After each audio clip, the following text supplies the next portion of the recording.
بابا قوم قائد اعظم محمد علی جناح کا 149واں یوم پیدائش۔ مزار قائد پر گارڈز کی تبدیلی کی پروقار تقریب۔ بانی پاکستان کے یوم پیدائش کے موقع پر مزار قائد پر گارڈز کی تبدیلی کی پروقار تقریب ہوئی، جس کے مہمان خصوصی میجر جنرل افتخار حسین چودھری ہلال امتیاز تھے۔ اس موقع پر پاک فوج کے چاق و چوبند دستے کی جانب سے مزار قائد پر سلامی دی گئی، جبکہ پاک فوج کے کیڈٹس نے مزار قائد پر گارڈز کے فرائض سنبھال لیے۔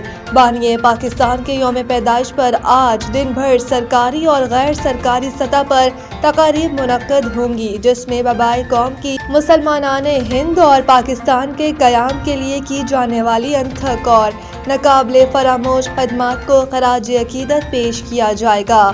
قائد اعظم محمد علی جناح 25 دسمبر 1976 کو کراچی میں پیدا ہوئے تھے۔ وہ پیشے کے اعتبار سے وکیل اور ایک سیاست دان تھے۔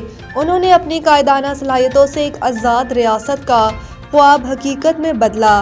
ایمان، اتحاد اور تنظیم پر مبنی اصول قائد کی زندگی کا نچوڑ ہیں۔ بابائے قوم نے اپنے کردار اور عمل سے پوری دنیا کو دکھایا کہ ایک سچی اور دیانتدار قیادت کیا کر سکتی ہے۔ نہرو، پٹیل اور گاندھی جیسے سیاستدانوں کے ہوتے ہوئے قائد اعظم نے قوم کو پاکستان کی منزل سے ہمکنار کیا۔ قائد اعظم کا خواب ایک ایسا پاکستان تھا جہاں ہر فرد کو مساوی حقوق اور آزادی حاصل ہو۔